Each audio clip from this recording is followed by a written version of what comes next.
శుభోదయం అందరికీ. నిన్న మనం దీపస్తుతి నేర్చుకున్నాం కదండి. అలాంటివే ఇంకో 2 శ్లోకాలన్నీ ఒకసారి చూద్దాం. రోజుకు ఒక శ్లోకాన్ని మనం చెప్పుకుంటున్నాం కదా. ఇవాళ ఇంకొక శ్లోకం, దీపస్తుతే ఇంకొక శ్లోకం చూద్దాం. సాజ్యం త్రివర్తి సంయుక్తం వహ్నినా జ్యోతితం మయా గృహాణ మంగళం దీపం త్రైలోక్యం తిమిరాపహం. సాజ్యం త్రివర్తి సంయుక్తం. సాజ్యం అంటే ఆజ్యం, అగ్నిలో ఆజ్యం పోసారు అంటారు. అంటే అగ్నిలో ఆజ్యం పోసినట్టు మాట్లాడుతున్నారు అని మనం ఎవరినైనా అంటాం కదా. అంటే అగ్నికి ఏది తోడైతే ఇంకా ఎక్కువ మండుతుందండి? కరెక్ట్, నూనె తోడైతే కదా. నూనె తోడవ్వాలి. అలాగే గాలి కూడా ఉందనుకోండి, ఇంకా బాగా అగ్నిదేవుడు ఎగిరిగిరి పడతాడు, అంటే ఆనందపడతాడు. సో స ఆజ్యం త్రివర్తి సంయుక్తం. స ఆజ్యం అంటే నూనెతో కూడిన.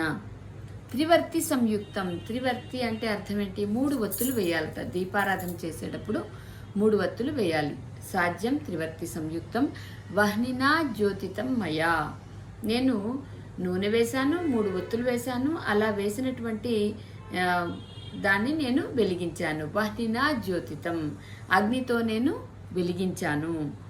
జ్యోతితం మయా, నా చేత అది వెలిగించబడింది. గృహాణ మంగళం దీపం. ఇది ఎలాంటిది అంటే మంగళకరమైన ఈ దీపాన్ని నువ్వు స్వీకరించు.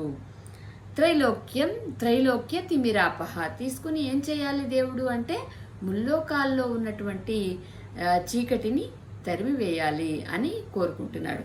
మామూలుగా మనం దేవుడికి సేవ చేసేటప్పుడు, సేవ అంటే షోడశోపచార పూజ చేస్తాం కదండి. ఇవన్నీ కూడా భగవంతునికి మనం చేసే సేవలో భాగమే. షోడశ ఉపచారాలు. షోడశ అంటే అష్టాదశ అంటే 18 అని చెప్పుకున్నాం. 1 2 3 4 5 షట్. షట్ అంటే 6. షట్ దశ, షోడశ అని 16 అని. షోడశ ఉపచారాలతో మనం భగవంతునికి పూజ చేస్తాం. అలా చేసినప్పుడు ఈ దీపారాధన కూడా అందులో ఒక భాగం. ధూపం, దీపం, నైవేద్యం అంటాం కదండి. సో దీపం కూడా భగవంతునికి ఇచ్చే సేవే. సో భగవంతుడు ఆ దీపాన్ని స్వీకరించి ఏం చేయాలి అంటే ముల్లోకాల్లో ఉండేటటువంటి అంధకారాన్ని తొలగించాలి అని. అయితే ముల్లోకాలు అంటే ఊర్ధ్వలోకం, మధ్యలోకం, పాతాళలోకం. ముల్లోకాలు అంటే ఇవి. సరేనా? అర్థమైందా శ్లోకం? సాజ్యం త్రివర్తి సంయుక్తం వర్ణినా ద్యోతితం మయా గృహాణ మంగళం దీపం త్రైలోక్య తిమిరాపహ. ముల్లోకాల్లో ఉండేటటువంటి చీకటిని తొలగించడానికి ఓ భగవంతుడా, నేను పెట్టినటువంటి ఈ దీపాన్ని స్వీకరించు. ఇది ఎలాంటిది అంటే శుభకరమైనది.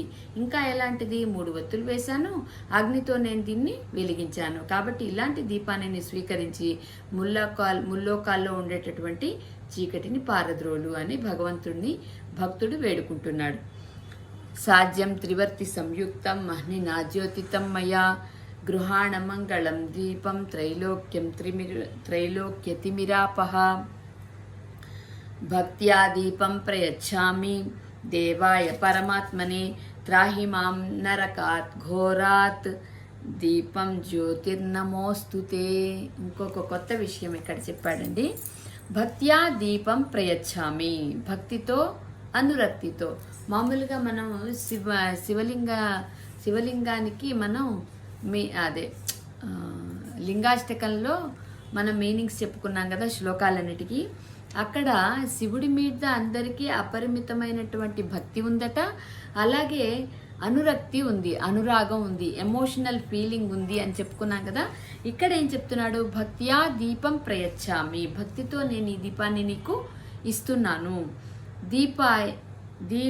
దేవాయ పరమాత్మనే. పరమాత్ముడైనటువంటి దేవుడికి నేను ఈ దీపాన్ని ఇస్తున్నాను. ఎందుకు ఇస్తున్నాను? త్రాహిమాం నరకాత్ ఘోరాత్. మనం చేసే ప్రతి పనికి ఫలితం ఉంటుందని. ఫలితం అంటే మనం ఫలితాన్ని ఆశించే పనులు చేస్తాం. కాబట్టి ఈ దీపాన్ని నేను నీకు ఎందుకు ఇస్తున్నాను అంటే త్రాహిమాం నరకాత్ ఘోరాత్. ఘోరమైన నరకం నుంచి నన్ను నువ్వు కాపాడుతావని.